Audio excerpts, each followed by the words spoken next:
ഈ വ്യഭിചാരം എന്നൊക്കെ പറഞ്ഞു കഴിഞ്ഞാൽ നോർമൽ ചെയ്തുകൊണ്ട് അംഗീകരിക്കുന്ന ഒരു കാലാണ് കടന്നുപോയിക്കൊണ്ടിരിക്കുന്നത്. ചില്ലറ സംഭവമല്ല അത്. അതൊക്കെ അവനവൻ്റെ ഭാഗ്യമാണെന്നാണ്. കോളേജ് വിദ്യാർത്ഥിനി പോലും അവരുടെ ചെസ്റ്റിൽ എഴുതി വെക്കുന്ന ടീഷർട്ടിൽ എഴുതി വെക്കുന്നത് എന്താണ്? വെർജിനിറ്റി ഈസ് നോട്ട് എബിലിറ്റി എന്നാണ്. കന്യകത്വം ഒരു യോഗ്യത ഒന്നുമല്ല എന്നാണ്. പിന്നെയോ അത് അവസരം ലഭിക്കായ്മ മാത്രമാണ്. അതുകൊണ്ടാണ് ഉത്തരേന്ത്യയിലെ 2-3 പ്ലംബർമാർ ഈയിടെ ഒരു വീഡിയോ പുറത്തിറക്കിയത്. എന്തായിരുന്നു ആ വീഡിയോയുടെ പ്രമേയം? അവര് ഡൽഹിയിലെ പ്രധാനപ്പെട്ട ഒരു കോളേജിൽ ഈ ബാത്റൂമിലെ വേസ്റ്റ് വെള്ളം ബ്ലോക്കായത് പരിഹരിക്കാൻ പോയപ്പോൾ അവരത്ഭുതപ്പെടുത്തിയ സംഭവം എന്തായിരുന്നു? എങ്ങനെ ബ്ലോക്ക് വന്നത്? അത് പറയാൻ എന്നെ അനുവദിക്കുക. ഇത്തിരി ഒരു വൃത്തികെട്ട വർത്താനാണത്. എന്നാലും ഞാനത് പറയട്ടെ. മതത്തെക്കുറിച്ച് പറയുമ്പോൾ അതിൻ്റെ മറുവശം പറഞ്ഞാൽ പെട്ടെന്ന് മനസ്സിലാവുമല്ലോ. 3 ചാക്ക് നിറച്ച് യൂസ്ഡ് കോണ്ടം തോണ്ടിപ്പെറുക്കി വെച്ചിട്ട് അതാണ് അവർ വീഡിയോയിൽ ലോകത്തോട് വിളിച്ചു പറഞ്ഞത്. 3 ചാക്ക് യൂസ്ഡ് കോണ്ടം, ഗർഭനിരോധന ഉറകൾ, ഇതൊന്നിച്ച് കൂട്ടി വെച്ചിട്ട് അതെടുത്തിട്ടാണ് അവർ പറയണത് എങ്ങനെ ബ്ലോക്ക് വരാതിരിക്കുക എന്ന്. ഫുള്ള് കോരിയിട്ടില്ല എന്നാണ് അവർ ആ ഹിന്ദി വീഡിയോയിൽ പറയണത്. വെള്ളം തൽക്കാലം ഒഴിഞ്ഞു പോകാൻ മാത്രമേ ഞങ്ങൾ കോരിയിട്ടുള്ളൂ. കോരാൻ വിചാരിച്ചിട്ടുണ്ടെങ്കിൽ ലോഡ് കണക്കിന് വരുന്നാണ് അവർ പറയണത്. എങ്ങനെയാണ് ഒരു ക്യാമ്പസിന്റെ ഹോസ്റ്റലിൽ ഇത്രത്തോളം കോണ്ടെത്തിച്ചേർന്നത്? ഇവിടെ ഒരു സമരം നടന്നു, വിന്റർ ഒളിമ്പിക്സിൽ. ഈ റമദാനിന്റെ 4-5 ദിവസം മുന്നേ അവിടുത്തെ സംഘാടകരുടെ പഴവിനെ കുറിച്ച് പറഞ്ഞായിരുന്നു സമരം. ആരൊക്കെയായിരുന്നു? അത്ലീസുകൾ, അവരുടെ ഡോക്ടർമാർ, കോച്ചുകൾ, അവരുടെ ഫിസിക്കൽ ട്രെയിനിമാർ. അങ്ങനെ ആ ഒരു ഗെയിംസ് വില്ലേജിലുള്ള ആളുകൾ എല്ലാവരും കൂടെ പ്രക്ഷോഭം ഉണ്ടാക്കി. എന്തിനാണെന്ന് അറിയാവോ? 20,000 പാക്ക് കോണ്ടമേ വിതരണം ചെയ്തുള്ളൂ എന്ന് പറഞ്ഞിട്ട്. അതൊരു ദിവസം കൊണ്ട് തീർന്നു എന്ന് പറഞ്ഞിട്ട്. കഴിഞ്ഞ വർഷം 2 ലക്ഷം പാക്ക് വിതരണം ചെയ്തായിരുന്നു എന്നും പറഞ്ഞിട്ട് രേഖകളുണ്ട്. പൊതുപത്രങ്ങൾ, വിദേശ മാധ്യമങ്ങളൊക്കെ പ്രാധാന്യത്തോടു കൂടെ റിപ്പോർട്ട് ചെയ്തു. അത് 2 ലക്ഷം പാക്ക് കഴിഞ്ഞ വർഷം വിതരണം ചെയ്തിരുന്നു. ഈ സംഘാടകർ തീരെ ശ്രദ്ധിക്കാത്തതുകൊണ്ട് 20,000 വന്നുള്ളൂ. അത് ദിവസത്തിന് തികഞ്ഞില്ല എന്ന്. കൊറോണയുടെ ആ ഒരു സാമൂഹിക അകലം മുഴുവനായി ഒഴിവാക്കാത്തൊരു കാലത്താണ് വേൾഡ് ഒളിമ്പിക്സ് ജപ്പാനിൽ വന്നത്, ടോക്കിയോയിൽ. അവര് ജപ്പാൻകാരാണല്ലോ. ഒരാളുടെ കട്ടിലിൽ മറ്റൊരാൾ കയറിയാൽ 2 പേരെയും താങ്ങാൻ കഴിയാതെ പൊട്ടി വീണ കട്ടിലാണ് അവർ സംഘടിപ്പിച്ചത്. എന്തിനായിരിക്കും ഇത്? സാമൂഹിക അകലം പാലിക്കണം. ഒളിമ്പിക്സ് വില്ലേജിൽ എന്ത് നടക്കുന്നു എന്ന് എല്ലാവർക്കും അറിയാം. സംഘാടകർക്കും അറിയാം, പത്രക്കാർക്കും അറിയാം, പുറത്തുള്ളവർക്കും അറിയാം. അപ്പൊ ഒരു ഐഡിയ ചെയ്തതാണ്. ഒരാളുടെ ബെഡിൽ വേറെ ആൾ കയറിയാൽ അത് പൊളിഞ്ഞു കിടും. പിന്നെ അവർക്ക് റീസെറ്റ് ചെയ്യാൻ കഴിയില്ല. സർവീസിന് ആള് വരണം. എന്നിട്ടോ ഞാൻ അതിന്റെ ബാക്കി ഭാഗം പറയുന്നില്ല. നമ്മുടെ ഇന്ത്യയിലാണ് കോമൺവെൽത്ത് ഗെയിംസ് ഇതിന്റെ മുന്നേ നടന്നത്. 15 കോണ്ടം വെണ്ടർ മെഷീൻ സ്ഥാപിച്ചു. 5 രൂപയുടെ കോയിൻ ഇട്ടാൽ 15 എങ്ങാണ്ട് വരും. 1 മണിക്കൂർ കൊണ്ട് മൊത്തം തീർന്നു എന്നുള്ള വാർത്തയും നമ്മൾ വായിച്ചു. കോമൺവെൽത്ത് അല്ല, ശരിക്കും കോണ്ടം വെൽത്ത് ഗെയിംസ്. ഇത് സമൂഹം അംഗീകരിക്കുന്നതാണെന്ന്. ഇതാണ് ജീവിതം എന്ന് വിചാരിക്കുന്ന ഒരാൾക്ക് ലാ തഖ്റബുസിന ഫഇന്നഹു ഫാഹിഷ എന്ന് പറയണ മതത്തോട് ചെറിയ ഈർഷ്യത വരിക സ്വാഭാവികം. ഇവരുടെ പ്രശ്നം പരിഹരിക്കാൻ നമുക്ക് പറ്റുമോ? നിങ്ങളിവിടേക്ക് അഡ്ജസ്റ്റ് ചെയ്യാൻ നമുക്കൊന്ന് പറയാൻ പറ്റുമോ? വിശുദ്ധിയെ കാക്ഷിക്കുന്നവർക്കാണ് മതം പ്രാധാന്യമുള്ളത്. താന്തോന്നിത്തം മാത്രം വിചാരിക്കുന്ന ആൾക്ക് പിന്നെ ഇസ്ലാം വലിയ സംഭവമൊന്നുമല്ല എന്നല്ല, അവർക്ക് വിദ്വേഷം വരും. കാര്യം അവരുദ്ദേശിക്കണ ലോകം അംഗീകരിക്കുന്ന, ലോകം സൗജന്യമായി കോണ്ടം വിതരണം ചെയ്ത് പ്രോത്സാഹിപ്പിച്ചുകൊണ്ടിരിക്കുന്ന ഇത്തരം സംഭവങ്ങളോട് അടുക്കരുത് എന്നാണ് മതത്തിൻ്റെ കാഴ്ചപ്പാട്. അതിൻ്റെ ഭാഗമാണ് അന്യസ്ത്രീയെ നോക്കാൻ പാടില്ലെന്ന് പറയുന്നത്, അവളോടൊപ്പം ഒന്നിച്ച് യാത്ര ചെയ്യാൻ പാടില്ലെന്ന്.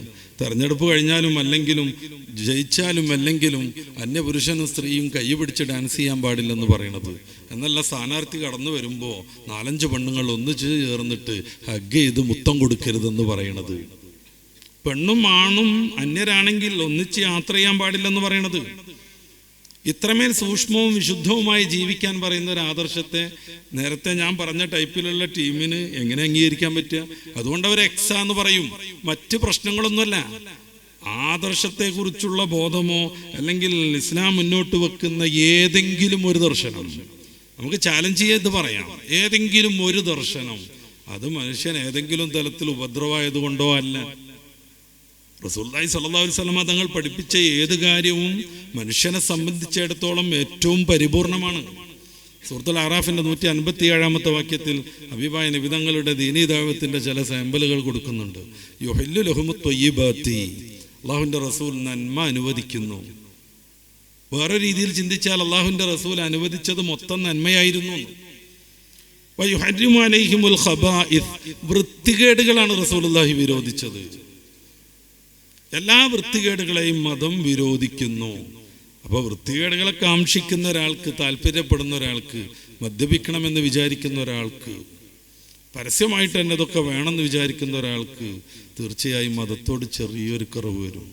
ഇതിനപ്പുറം ഇസ്ലാം അഭിമാനമാണ് എന്ന നമ്മുടെ പ്രഭാഷണ ആ ഒരു തലക്കെട്ടിൽ എന്തെങ്കിലും അർത്ഥത്തിലുള്ളൊരു സംശയം ജനിപ്പിക്കാൻ ഭൂലോകത്തൊരാൾക്കും സാധ്യമല്ല. ഞാൻ അള്ളാഹുവിനെ കുറിച്ചുള്ള വിശ്വാസത്തെക്കുറിച്ച് പറഞ്ഞു. മനുഷ്യൻ ആത്മഹത്യയിലേക്ക് പോകാതിരിക്കുന്നത്, കടം വന്ന് മുട്ടുമ്പോഴും അവൻ പിന്നെയും ജീവിക്കാൻ ശ്രമിക്കുന്നത്, അവൻ്റെ മക്കൾക്ക് രോഗം വരുമ്പോൾ ക്ഷമാപൂർവം അതിനെ കൈകാര്യം ചെയ്യുന്നത്, അക്രമങ്ങളും പ്രകൃതി ദുരന്തങ്ങളും ഉണ്ടാകുമ്പോൾ പിന്നെയും ജീവിതത്തെ മനോഹരമായി കെട്ടിപ്പടുക്കാൻ അവന് സാധിക്കുന്നത് ഈ ദൈവവിശ്വാസം കൊണ്ടാണ്. വലൈസദാലിക ഇല്ലാ ലിൽ മുഅ്മിനെന്ന് ഹബീബായ റസൂൽ തങ്ങൾ പ്രത്യേകം പറയുന്നുണ്ട്. മുഅ്മിനായ മനുഷ്യനെ ഇത് സാധ്യമുള്ളൂ എന്ന് നമുക്ക് വിശദീകരിക്കേണ്ടതാണ്. ഈ ഒരു വിശ്വാസം ഉള്ളത് കൊണ്ടാണ് ഏത് നിർജ്ജന ശൂന്യതയിലും ആരാരുമില്ലാത്തടത്തും ഒരു മുസ്ലിമായ മനുഷ്യൻ ധർമ്മനിഷ്ഠനാകുന്നത്. ഇവിടെ ഒരു വാർത്ത നിങ്ങൾ ശ്രദ്ധിച്ചു കാണും. മലപ്പുറം ജില്ലയിലെ പാവപ്പെട്ട ഒരു മരം വെട്ടുകാരൻ മാവ് മുറിച്ചുകൊണ്ടിരിക്കുന്ന സമയത്ത് കാക്കക്കൂടിൽ നിന്ന് 2 പവൻ ഘനമുള്ള ഒരു റിങ് കിട്ടുന്നത്. അയാളത് സ്വർണ്ണാണെന്ന് ഉറപ്പുവരുത്തി ഒരു ഗോൾഡ് സ്മിത്തിന്റെ അടുത്തുകൊണ്ട് പോയിട്ട് സ്വർണമാണെന്ന് അറിയുന്ന ആ നിമിഷം മുതൽ ആള് ബേജാറാകാൻ തുടങ്ങി. അയാളൊരു മാർഗം കണ്ടുപിടിച്ചത്, ആ നാട്ടിൽ സാമൂഹിക സേവന രംഗത്തൊക്കെ പ്രവർത്തിക്കുന്ന ഒരു ക്ലബ്ബ് ഉണ്ടായിരുന്നു. ആ ക്ലബിൻ്റെ അയലുകാരെ കണ്ടുപിടിച്ചിട്ട് പ്രസിഡന്റിനെ സെക്രട്ടറിയെ കണ്ടിട്ട്, ഇതെനിക്കിങ്ങനെ മരം വെട്ടിയെടുത്തുനിന്ന് കിട്ടിയതാണ്, കാക്കക്കൂട്ടിൽ നിന്ന് കിട്ടിയതാണ്, ഇതിൻ്റെ ഉടമസ്ഥയെ കണ്ടുപിടിച്ച് നിങ്ങൾ ഏൽപ്പിക്കണം എന്ന് പറഞ്ഞ അദ്ദേഹം അവരെ കയ്യിൽ അത് നൽകി അദ്ദേഹം പോകുന്നു. 1.5 ആഴ്ച അന്വേഷിച്ചിട്ടാണ് ആ ക്ലബിൻ്റെ പ്രവർത്തകർക്ക് പാവപ്പെട്ട ആ പെണ്ണിനെ കണ്ടുപിടിക്കാൻ കഴിഞ്ഞത്. ആറ്റുനോറ്റൊരു വള വാങ്ങിയതായിരുന്നു അവർ. പാത്രം കഴിക്കണ സമയത്ത് അഴുക്കാവരുതെന്ന് കരുതിയിട്ട് അത് ഊരി വെച്ചു. പക്ഷെ കാക്ക അത് കൊത്തിക്കൊണ്ട് പാറി. അവർ പിറകെ ഓടി നോക്കി, പക്ഷെ വീണ് മുറിവായത് മിച്ചം കിട്ടിയില്ല. 2 വർഷം മുന്നേ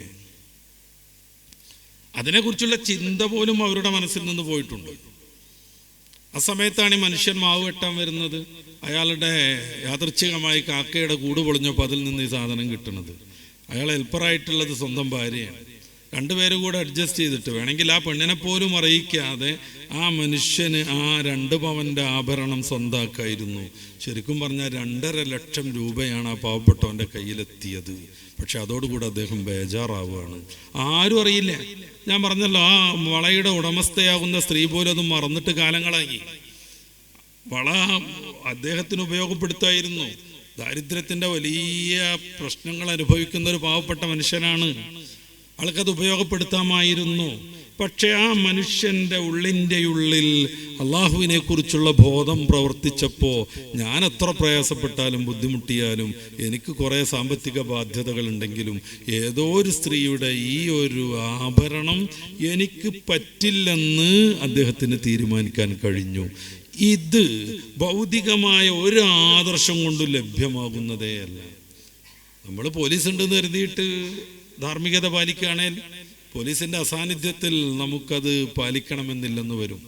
CCTV നോക്കിയിട്ടാണ് നമ്മൾ നല്ല രീതിയിൽ ജീവിക്കണതെങ്കിൽ CCTV ഇല്ലാത്തിടത്തോ അതിനെ മറികടക്കാൻ നമ്മളെടുത്ത് സംവിധാനമുള്ളപ്പോഴോ നമുക്ക് ധാർമ്മികത പാലിക്കേണ്ടെന്ന് വരും. നേരെ മറിച്ച്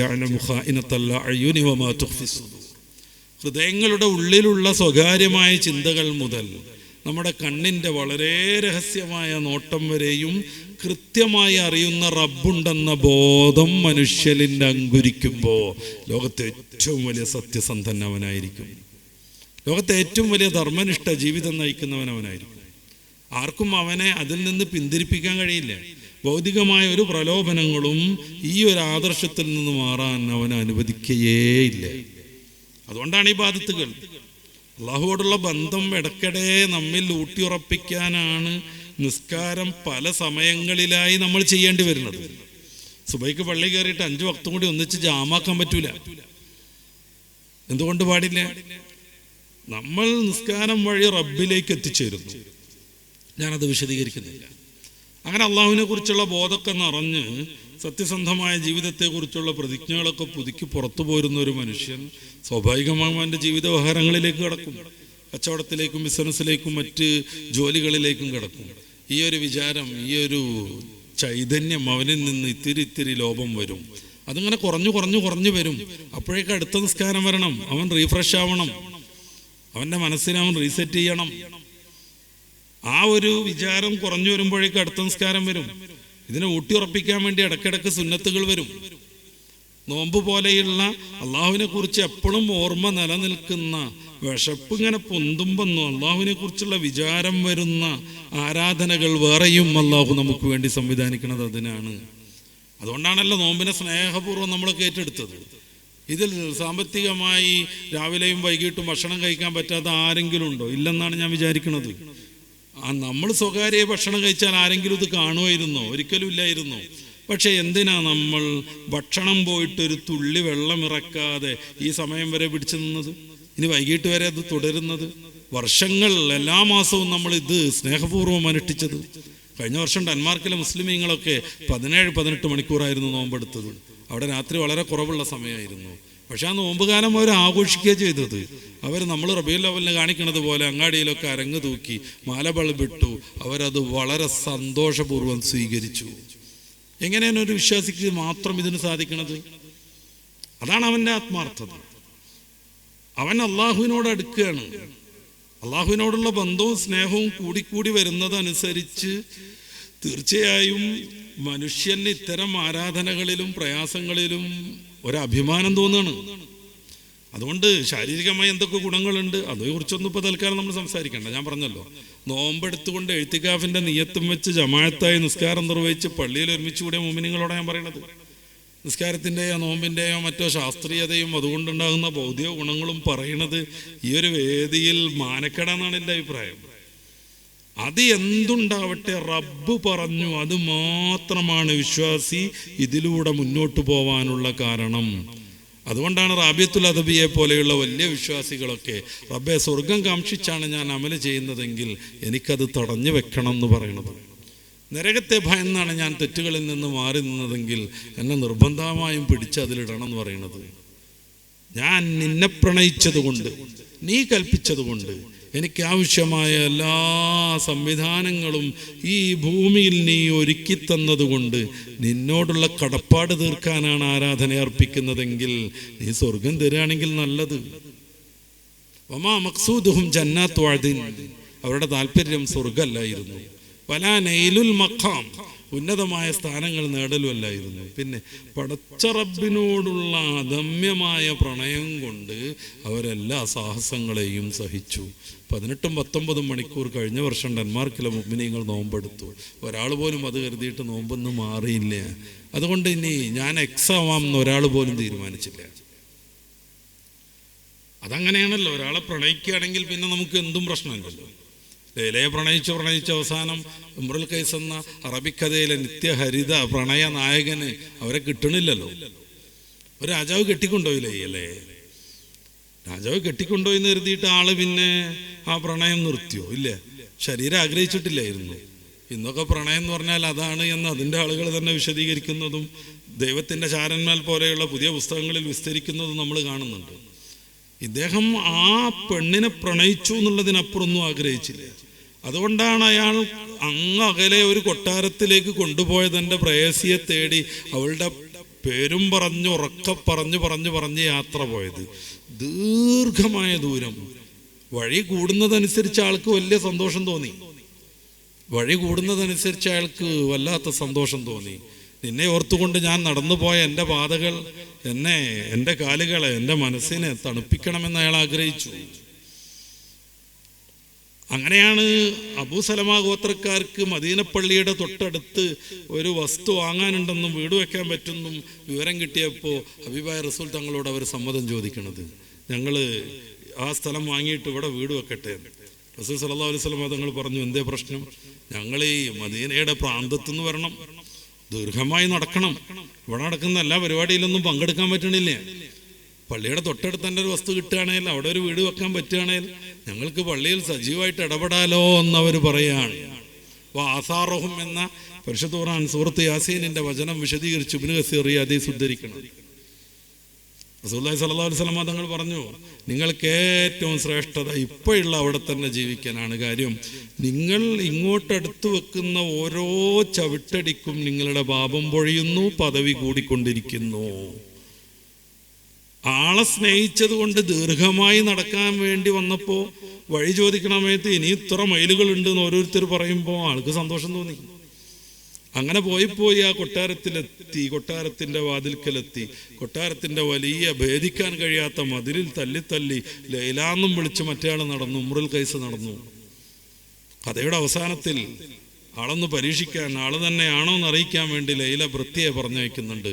എനിക്കൊരു രോഗം വന്നു, നിങ്ങളുടെ ഒരു പുരുഷന്റെ കാലിന്റെ മാംസം കൊണ്ടൊരു ട്രീറ്റ് ചെയ്താലേ അത് സുഖമുള്ളൂ എന്ന് വൈദ്യർ പറഞ്ഞിട്ടുണ്ട് എന്ന്. കേൾക്കേണ്ട താമസം തൻ്റെ കാലിൻ്റെ മസിൽ ഭാഗം മൊത്തം ചെത്തി ഈ ഇമ്രുൽ ഖൈസ് ആ വൃത്തിയുടെ കയ്യിൽ കൊടുത്തയച്ചു. ആളുകൾ കൂടി, നിനക്കൊരിക്കലും ലഭ്യമാവില്ലെന്ന് നിനക്ക് തന്നെ ഉറപ്പുള്ള ആ ഒരു പെണ്ണിന് വേണ്ടി നിന്റെ കാല് മുറുക്കിയെന്ന് ചോദിച്ചു അയാളോട്. ആളാ സമയത്ത് പറഞ്ഞൊരു മറുപടി ഉണ്ട്, എനിക്ക് കാലുണ്ടെന്നും ആ കാലിൽ മാംസം ഉണ്ടെന്നും അതും കത്തികൊണ്ട് മുറിച്ചെടുത്താൽ കൈ പോരുമെന്നും എനിക്ക് മനസ്സിലായത് ലൈല ആവശ്യപ്പെട്ടപ്പോഴാണെന്നാണ്. അപ്പോഴെനിക്കത് മനസ്സിലാവണത്. പിന്നെ അതൊരു ബോധമല്ലേ, ആ ഒരു വിവരത്തിലേക്ക് ഞാൻ എത്തിയല്ലോ. പിന്നെ മാംസം കൊടുക്കുന്നതിന് എന്ത് പ്രശ്നം എന്നാണ് ആള് ചോദിക്കണത്. അതുകൊണ്ടാണ് നേരം വെളുത്ത് വൈകിട്ട് വരെ നോമ്പെടുത്താലും 20 റക്അത്ത് തന്നെ സന്തോഷത്തോടെ തറാവീഹ് നിർവഹിക്കാൻ മുഅ്മിനീങ്ങൾ തയ്യാറാവണത്. ഒന്നുറങ്ങിന്ന് വരുത്തിയിട്ട് അവർ എഴുന്നേറ്റ് ഖുർആൻ പാരായണത്തിലേക്ക് പോണത്, പിന്നെയും തഹജ്ജുദിലായിട്ട് അവർ ജീവിക്കണത്. ഒക്കെ ഉസ്താദിനെ പോലെയുള്ള വലിയ പണ്ഡിതന്മാർ സുബൈക്ക് ശേഷം തുടങ്ങിയാൽ അസറിന്റെ ശേഷവും 1-ാം ദർസിലും 2-ാം ദർസിലും ഒക്കെ സബുഖായിരിക്കും. അത്രക്ക് കുട്ടികൾ 100-300 താലിമീങ്ങൾ എല്ലാം കഴിഞ്ഞ് ഇത്തിരി ഭക്ഷണം കഴിച്ചു എന്ന് വരുത്തി കടന്നുറങ്ങിയിട്ട് ഏതാനും മണിക്കൂറുകൾ കഴിയുമ്പോഴേക്ക് പിന്നെയും എഴുന്നേൽക്കുന്നത്, ഖുർആൻ ആസ്വദിച്ച് പാരായണം ചെയ്യണത്, ഖുർആനിൻ്റെ ഓരോ ആശയവും ഉള്ളിൽ കൊണ്ടുവന്ന് ദുആ ചെയ്യേണ്ടടുത്ത് ദ്വാർന്ന്, കാവൽ ചോദിക്കേണ്ടടുത്ത് കാവൽ ചോദിച്ച്, ചില സന്ദർഭങ്ങളിൽ ഉറക്ക പൊട്ടിക്കരഞ്ഞ് ചാലത്ത് ദർശെടുക്കുന്ന സമയത്ത് അയൽവാസിയാവുന്ന ഒരു തങ്ങൾ ഓടി വരുന്നുണ്ട്. എന്താ മൊലേർ പാപ്പാക്ക് പറ്റിയതെന്നും കരുതിയിട്ട് അയാൾ ഓടി വന്ന് ഇത്തിരി വെള്ളം ഒഴിച്ച് പള്ളിയുടെ അകത്തേക്ക് എത്തിയപ്പോൾ ഖുർആൻ തുറന്നു വെച്ചിട്ട് ആ 2 വെളിച്ചത്തിൽ ഓതിക്കൊണ്ടിരിക്കുകയാണ്. ഓക്കെ ഉസ്താദ്, ആൾക്ക് മനസ്സിലായി പ്രശ്നമൊന്നുമില്ല. പിന്നെ ഒരു സന്ദർഭത്തിൽ അദ്ദേഹം ഇതേക്കുറിച്ച് അന്വേഷിച്ചു ഉസ്താദിനോട്. ആ സമയത്ത് മടിച്ച് ഉസ്താദ് പറഞ്ഞത് എന്തായിരുന്നു, ഞാൻ ഖുർആൻ ഓതിക്കൊണ്ടിരുന്നപ്പോൾ നരകത്തിൻ്റെ ഭാഗത്തി, അപ്പം എനിക്ക് നൊലോളിക്കാൻ തോന്നിയെന്നാണ്. പിടിച്ച കിട്ടിയില്ല എന്നർത്ഥം. എന്തിനെ രാവിലെ മുതൽ വൈകിട്ട് വരെ ദീനി സേവനം നടത്തിയിട്ട് പിന്നെ ഒന്ന് ഉറങ്ങിന്ന് വരുത്തിയതിന് ശേഷം പിന്നെയും ഖുർആനിൻ്റെ ആശയങ്ങളിൽ ഊളിയിട്ട് ഖുർആൻ ഓതാൻ കഴിയുന്നത് എങ്ങനെയാണ്? ഈ ഒരു റബ്ബിനോടുള്ള പ്രണയം കൊണ്ട്. കൂലി കരുതിയിട്ടാവൂല ഇത്. അതുകൊണ്ടാണ് ഇറാ ഗുഹയിലേക്ക് ഓക്കസ്താദ് തന്നെ ഹജ്ജിന് പോയപ്പോൾ കയറി പോകുമ്പോൾ ആ പരിസരത്തൊക്കെ ഇങ്ങനെ മുത്തിയോണ്ട് പോയത്. കല്ലിലിങ്ങനെ മുത്തും, കുറച്ച് കഴിയുമ്പോൾ അവിടെ ഇരിക്കും, എന്നിട്ട് ആ മണ്ണിൽ കൈ വെച്ചിട്ട് ഇങ്ങനെ മുത്തും. അപ്പുറത്തൊരു കല്ല് കാണും, പാറ കാണും, ഉരുണ്ട പാറ കാണും. ആളുകൾ കൈ വെക്കുന്ന സ്ഥലങ്ങളിൽ ഗാഠമായി ചുംബിക്കും. തലയിൽ വട്ടുള്ള ഇത്തരം ആത്മീയ കാര്യങ്ങളൊന്നും മനസ്സിലാവാത്തൊരു മുത്തവ വന്നിട്ട് ഷിർക്ക് ഹല്ല് ഹുല്ലി എന്നും പറഞ്ഞ് വഴക്ക് പറഞ്ഞപ്പോൾ ഓക്കെ ഉസ്താദ് പ്രണയത്തിൻ്റെ കവിതയാണ് പറഞ്ഞത്. അമുറു അലാ ജിദാരി ദിയാരി ലൈല ഉഖബ്ബിലു ദൽ ജിദാറ വദൽ ജിദാറ വലാ ഹുബ്ബു ദിയാരി ശഗിഫ്ന ഖൽബി വലാകിൻ ഹുബ്ബു മൻ സകന ദിയാറ. അറിയില്ലടാ എന്നാണ് ചോദ്യം. ഉംറുൽ ഖൈസിന്റെ കവിതയാണിത്. ആള് ഒരു പൊളിഞ്ഞു വീണ കെട്ടിടത്തിൽ അങ്ങിങ്ങായിട്ട് ചുംബിക്കുക. ഇത് കണ്ട ആക്ഷേപം നടത്തിയവരോട് ആ ആള് പറയുന്നതാണിത്. ഉഖബ്ബിലുദൽ ജിദാറ വദൽ ജിദാറ, ഈ മുറിഞ്ഞു കിടക്കുന്ന തകർന്നു കിടക്കുന്ന ചുമരിന്റെ അങ്ങിങ്ങായിട്ട് ഞാൻ ചുംബിച്ചുകൊണ്ടിരിക്കുന്നു. വലാ ഹുബ്ബുദ്ദിയാരി ശഗഫ്ന ഖൽബി, ഈ ചുമരിനോടുള്ള പ്രണയമല്ല എന്നെ സ്വാധീനിച്ചത്, പിന്നെയോ വലാകിൻ ഹുബ്ബു മൻ സകന ദിയാറ, ഈ വീട്ടിലുണ്ടായിരുന്നു എൻ്റെ പ്രേയസിയാകുന്ന പ്രണയിനിയാകുന്ന ലൈല. അവൾ താമസിച്ച വീടാണത്. അവളോടുള്ള ഇഷ്ടം കൊണ്ടാണ് ഞാൻ ഈ മതിലിനെ ചുംബിച്ചുകൊണ്ടിരിക്കുന്നത്. ഒക്കെ ഉസ്താദ് വിശദീകരിച്ചത്രേ. അള്ളാന്റെ റസൂൽ ഈ ദീനിന്റെ ഒന്നാമത്തെ പടച്ച റബ്ബിന്റെ വഹ്യ് സ്വീകരിക്കാൻ വേണ്ടി നടന്നു പോയത് ഇതേ ഈ വഴിത്താരയിലൂടെയാണ്. കുറെ കാലാണ് ഞാൻ ചുംബിക്കാൻ ശ്രമിക്കുന്നത്. ഓർ കയ്യച്ച് കയറാൻ സാധ്യതയുള്ള പാറക്കെട്ടിലാണ് ഞാൻ കെട്ടിപ്പിടിക്കുന്നത്. എന്നെ വിടൂ, എന്നെ വിടൂ, കിഫാനബിക്ക് അല്ലെ, എന്നെ വിടൂ, നമുക്ക് കരഞ്ഞുകൊണ്ടിരിക്കാം. എൻ്റെ റസൂൽ 16 ദിവസം ഇവിടെ ഭജന ഇരുന്നപ്പോൾ അവിടത്തേക്ക് ഭക്ഷണത്തിന് വേണ്ടി ഈ മൊട്ടക്കുന്നുകൾ തരണം ചെയ്താണ് ഖദീജ ഉമ്മ കയറി വന്നത്. അവരുടെ കാൽപാദം സ്പർശിച്ച മണ്ണിലാണ് ഞാൻ തൊട്ടുമുത്താൻ ശ്രമിക്കുന്നത്. ഈ പ്രണയത്തിന് ഭാഷകളില്ല. ശരിക്കും പറഞ്ഞാൽ അള്ളാഹുവിലേക്കുള്ള ഈ ഒരു സ്നേഹം, അള്ളാഹുവിനോടുള്ള ഇவ்விധത്തിലുള്ള വിശ്വാസം മനുഷ്യനെ ധീരനാക്കുന്നു, വിജയിയാക്കുന്നു, ധർമ്മനിഷ്ഠനാക്കുന്നു, സത്യസന്ധനാക്കുന്നു. നന്മയുടെ സർവമാന വിശേഷണങ്ങളും അവനിൽ കേന്ദ്രീകരിക്കാൻ ഇത് സഹായിക്കും. ഇതാണ് ഈ ആദർശം, ഇതാണ് ഈ ആദർശം. ഇത് ബോധപ്പെടാത്ത ആൾക്ക് ഞാൻ എക്സ് എന്ന് പറയാം, അവന് വയ്യാന്നോ ഡബ്ല്യു എന്നൊക്കെ പറയാം. പക്ഷേ ഇത് ഉൾക്കൊണ്ടയാൾ ശരീരത്തിന്റെ താഴ്ഭാഗം മുതൽ ഛേദിച്ച് മുകളിലെത്തിയാലും അള്ളാഹു എന്ന് തന്നെ പറഞ്ഞുകൊണ്ടിരിക്കും. അതാണ് ബിലാൽ ബിൻ റബാഹ പറഞ്ഞത്. അതാണ് സർവപൂർവികരും പറഞ്ഞുകൊണ്ടിരിക്കുന്നത്. എന്തുകൊണ്ടാണ് ഇസ്ലാം അഭിമാനമാകുന്നത്? ഒന്ന്, ഇസ്ലാം സമ്പൂർണമായ ജീവിത പദ്ധതിയാണെന്ന്. അത് വിശദീകരിക്കാതെ എൻ്റെ പ്രിയപ്പെട്ട സദസ്സിന് ബോധ്യപ്പെടുന്നതാണ് ഞാൻ ആഗ്രഹിക്കുന്നത്.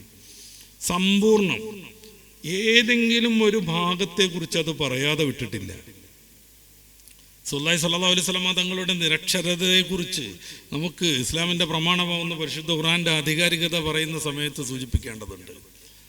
നിരക്ഷരനാകുന്ന റസൂൽ സ്വല്ലല്ലാഹു അലൈഹി വസല്ലം തങ്ങൾ കൊണ്ടുവന്ന ഒരു ആദർശം മനുഷ്യൻ്റെയും സമൂഹത്തിൻ്റെയും ഏതേതു പ്രശ്നങ്ങൾക്കും പരിഹാരമാണെന്ന് വന്നാൽ അത് ദൈവികമല്ലാതെ തരല്ലേ. റസൂലുള്ളാഹി സ്വല്ലല്ലാഹു അലൈഹി വസല്ലം തങ്ങൾ പഠിപ്പിച്ച ദിക്റുകളെ കുറിച്ച് ആലോചിച്ച് നോക്കൂ. ഒരു നിരക്ഷരനാകുന്ന ഒരു മലയാളിയോട് നമ്മൾ പറയാണ്, ഒരു 10 മന്ത്രങ്ങൾ നീ ഒന്ന് എഴുതി തരണം എന്ന് പറയണമെന്ന് സങ്കല്പിച്ചോളൂ, അല്ലെങ്കിൽ പറഞ്ഞു തരണം.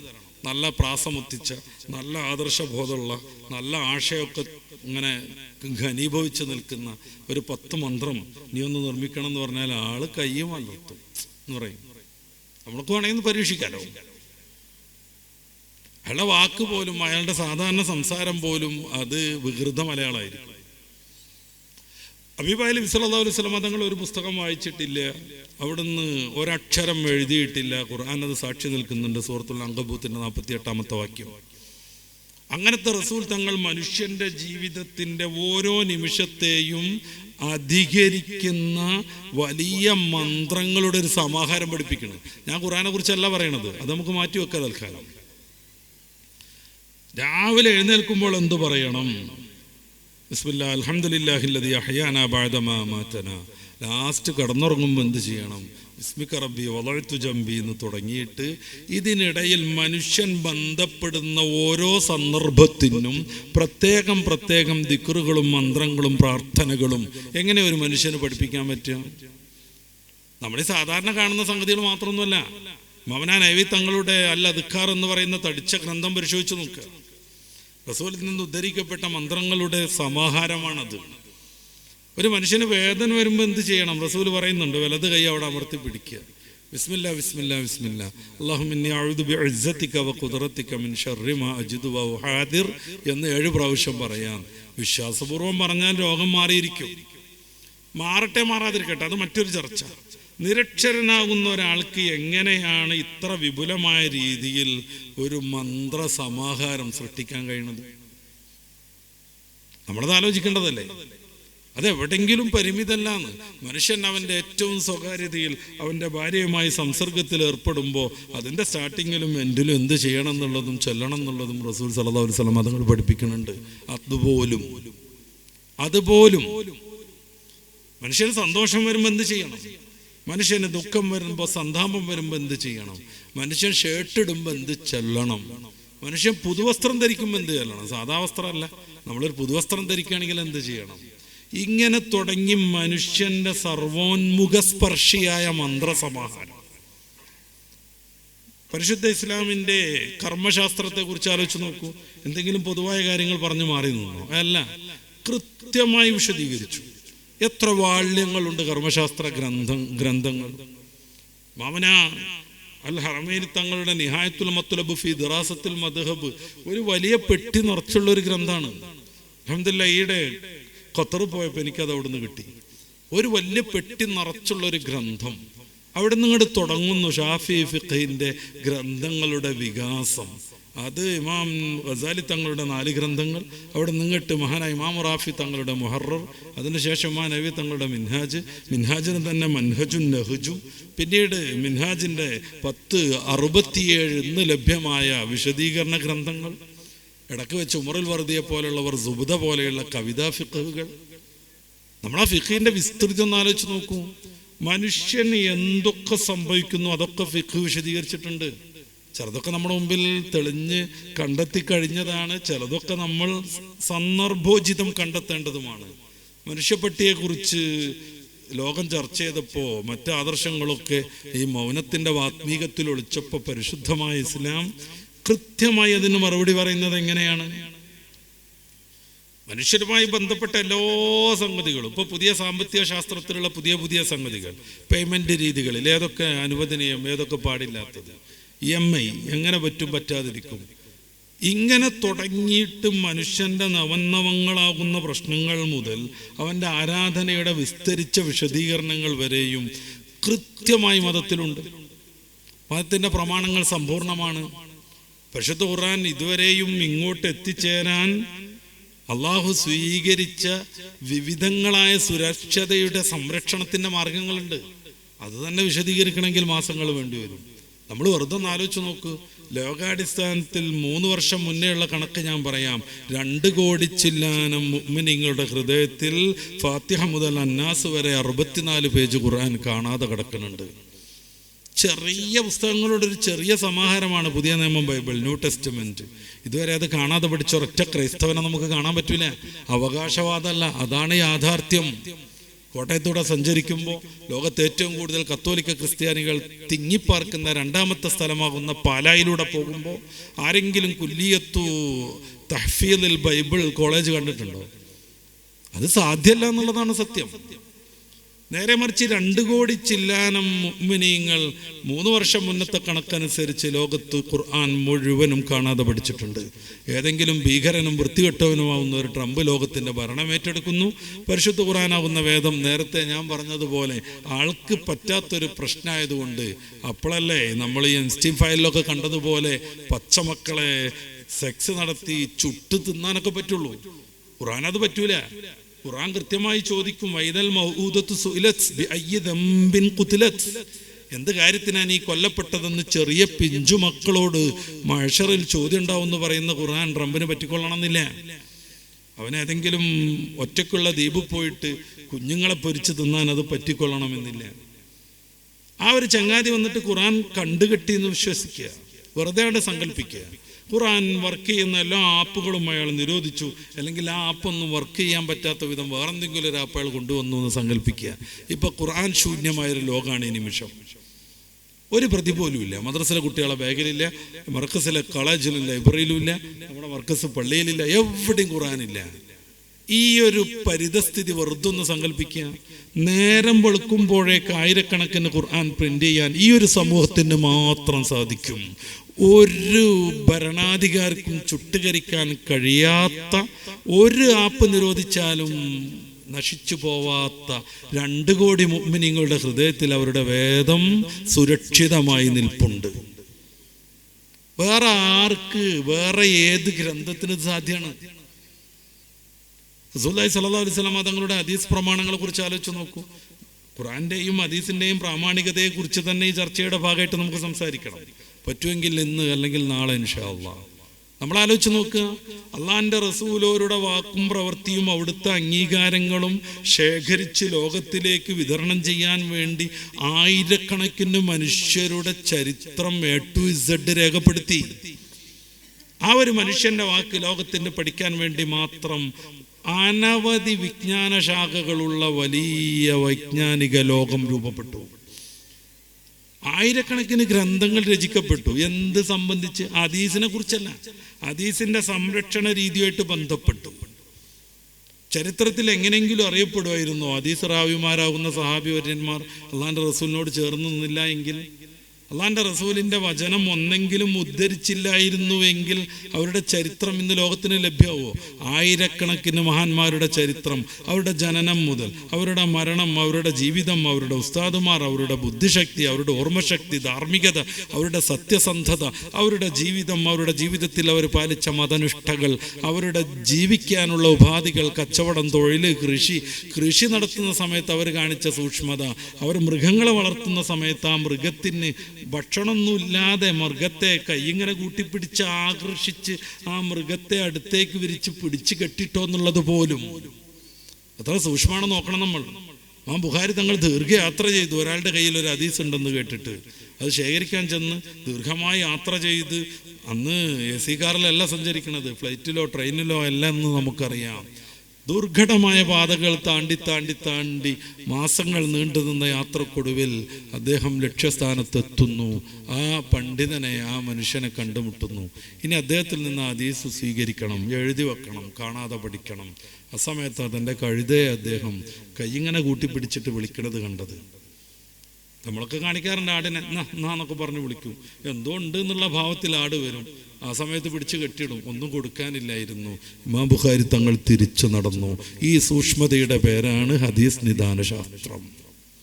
ഇമാം ബുഖാരി തിരിച്ചു നടന്നു. അള്ളാഹുവിൻ്റെ സൃഷ്ടിയാകുന്ന ഈ ഒരു ജീവിയെ ഇങ്ങനെ കബളിപ്പിക്കുന്ന ഒരാളിൽ നിന്ന് ഹദീസ് സ്വീകരിക്കുന്നത് സൂക്ഷ്മതയാവില്ലെന്ന് മഹാനുഭാവൻ വിചാരിച്ചു. ഇത്ര പോലും 1-2 ആളുകളുടേതല്ല. അലാമുർ റിജാൽ എന്ന് പറഞ്ഞിട്ട് വിസ്തരിച്ചൊരു ശാസ്ത്രശാഖയാണ്. ഇതെന്തിനു വേണ്ടിയാണ് ഇത്ര വിപുലമായൊരു വിജ്ഞാന ശേഖരം രൂപപ്പെട്ടത്? മുത്തറസൂലാകുന്ന പ്രവാചകരുടെ വാക്കും പ്രവൃത്തിയും അംഗീകാരങ്ങളും ലോകത്തിന് കൃത്യമായ രീതിയിൽ വിതരണം ചെയ്യാൻ വേണ്ടി.